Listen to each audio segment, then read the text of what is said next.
Hey, hi friends, welcome to Asian Stories. ஆம்பியன்ஸ் சூப்பராக இருக்குது நவேல். கோயம்புத்தூரில் இன்னொரு அமேசிங்கான பேன் ஏஷியன் ரெஸ்டாரண்ட். 8 ஏஷியன் கண்ட்ரீஸோட டிஷ்ஷஸ் இங்கே இருக்குது.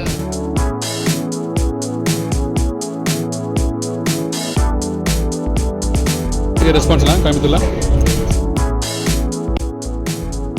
வேறு level actually. Definitely try this cake. இந்த வீடியோவில் நான் பார்க்க போகிறதா இன்னொரு pan Asian restaurant in Coimbatore, இந்த ஏஷியன் ஸ்டோரிஸ். வாங்க வீடியோக்குள்ளே போகலாம். கோயம்புத்தூர் சாய்பாபா காலனியில் இருக்க இந்த ஏஷியன் ஸ்டோரி ரெஸ்டாரண்ட்டுக்கு இன்ஸ்டாகிராமில் நாங்கள் நிறைய பாசிட்டிவ் ரிவ்யூஸ் பார்த்தோம், அதனால இங்கே வந்திருந்தோம். இது ஒரு பேன் ஏஷியன் ரெஸ்டாரண்ட். எனக்கு தெரிஞ்சு கோயம்புத்தூரில் லிட்டில் சாய் ரெஸ்டாரண்ட்டுக்கு அப்புறமா இருக்கிற 2வது பேன் ஏஷியன் ரெஸ்டாரண்ட் இது. உண்மையாக சொல்லணும்னா வெளியே இதோட அப்பியரன்ஸ் பார்த்துட்டு நான் உள்ள ரொம்ப எக்ஸ்பெக்ட் பண்ணலை, ஆனால் இவங்களோட ஆம்பியன்ஸ் எனக்கு ரொம்ப பிடிச்சிருந்தது. சின்சான்லாம் இருக்க மாதிரி பாப்பா, ஆம்பியன்ஸ் சூப்பராக இருக்குது, எக்ஸ்பெக்ட் பண்ணவே இல்லை. வெளியே இவங்களோட ரெஸ்டாரண்ட்டை தேடி தான் கண்டுபிடிக்கிற மாதிரி இருந்துச்சு, ஆனால் உள்ளே பார்த்தீங்கன்னா வைப் வந்து நல்ல பாசிட்டிவாக இருந்தது.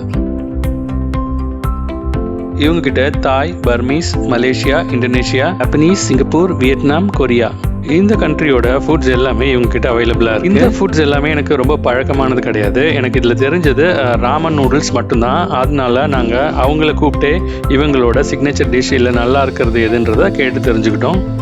ஸோ ஃபைனலாக பார்த்தீங்கன்னா ஒரு chicken cooked sushi, ramen noodles, போர்க்கில் ஒரு ஸ்டார்டர், அதுக்கப்புறமா ஒரு பேர்ன்ட் கார்லிக் ஃப்ரைட் ரைஸ் இதெல்லாம் நாங்கள் ஆர்டர் பண்ணோம். நாங்கள் இந்த ரெஸ்டாரண்ட்டுக்கு பார்த்தீங்கன்னா கொஞ்சம் ஏர்லியாக வந்துட்டோம். எப்படியும் இந்த ஐட்டம் செய்யறதுக்கு டைம் எடுக்குன்றதுனால சும்மா ரெஸ்டாரண்ட் பார்த்துட்டு இருந்தோம். இவங்களோட கிச்சன்ஸ்லாம் பார்த்தீங்கன்னா ரொம்ப ஆர்கனைஸ்டாகவும் ரொம்ப க்ளீனாகவும் இவங்க மெயின்டைன் பண்ணுறாங்க.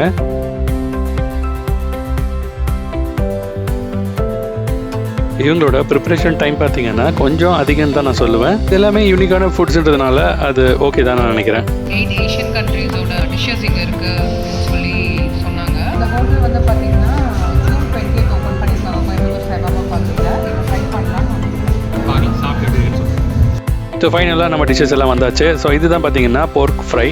பார்க்குறதுக்கு ரொம்ப ஸ்பைஸியாக தெரியுது இல்லையா, ஆனால் சாப்பிட்றதுக்கு அப்படி இல்லைங்க. ரொம்ப சாஃப்டாகவும் ஜூஸியாகவும் ஸ்பைசி கம்மியாகவும் இருந்துச்சு.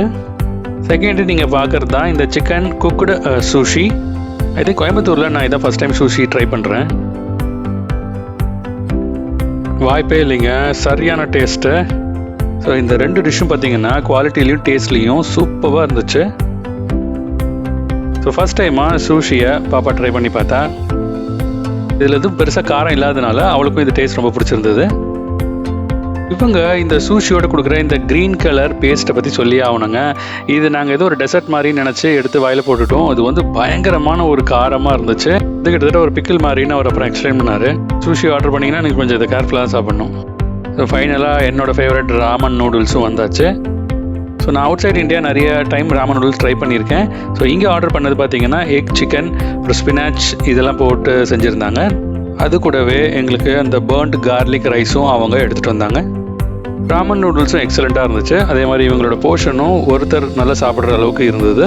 நிஜமாலே சொல்கிறார், ரொம்ப சூப்பராக இருந்துச்சு. ஸோ கண்டிப்பாக ஷெஃபை பார்த்து கங்க்ராச்சுலேட் பண்ணணும் அப்படின்றதுனால அவர்கிட்ட நாங்கள் பேசிட்டு வந்தோம். ஒரு டிசைன் இருக்கா? ஓ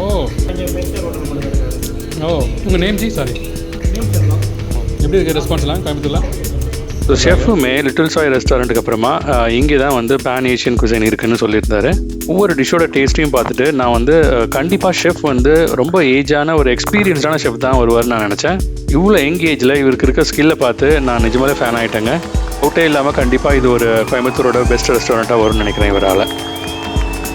டேஸ்ட் வந்து வாய்ப்பே இல்லை.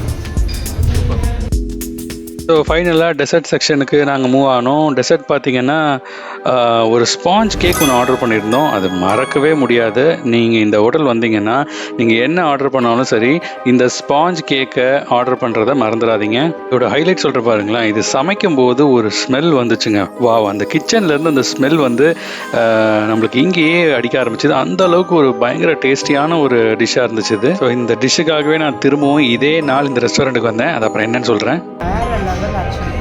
You should definitely try this cake. நம்ம ஊரில் வர மாதிரி அந்த சாஃப்ட் ஸ்பாஞ்சி கேக் கிடையாது. It's kind of jelly cake. பார்த்தீங்கன்னா கட் பண்ண ஸ்ப்ரெட் ஆகுதுன்னு சொல்லிட்டு it's kind of jelly cake. Base வந்து பார்த்தீங்கன்னா கோகோனட்டில் பண்ணியிருக்காங்க. மில்கில் கோகோனட் பண்ணுற. It's amazing actually. One try. So எல்லாருக்கும் ஃபைனலாக டாடா பாய் பாய் சொல்லிட்டு நாங்கள் கிளம்பிட்டோம். ஆனால் நாங்கள் அன்றைக்கே திருப்பியும் இதே ரெஸ்டாரண்ட்டுக்கு டின்னருக்கும் வந்தோம். இந்த ஃபுட் வெரைட்டியும் குவாலிட்டியும் எங்களுக்கு ரொம்ப பிடிச்சிருந்ததுனால எங்கள் பேரண்ட்ஸ்க்கு இதை ட்ரை பண்ணுறதுக்காக கூட்டிகிட்டு வந்திருந்தோம். மார்னிங் நாங்கள் என்ஜாய் பண்ண அந்த சூஷி, போர்க் எல்லா ஐட்டமும் ஆர்டர் பண்ணியிருந்தோம். அது இல்லாமல் நிறைய வெரைட்டிஸும் நாங்கள் ட்ரை பண்ணோம். எல்லாமே நல்லா இருந்துச்சு. வெஜிடேரியன் பீப்புளுக்கும் இங்கே எல்லா ஐட்டம்ஸும் இருக்குது. ரொம்ப சூப்பராகவே இருந்துச்சு. கோயம்புத்தூரில் இருந்தீங்கன்னா கண்டிப்பாக ட்ரை பண்ண வேண்டிய ரெஸ்டாரண்ட்டுன்னு நான் சொல்லுவேன். ஸோ இதே மாதிரி இன்னொரு வீடியோவில் நான் உங்களை சந்திக்கிறேன். அது வரைக்கும் பாய்.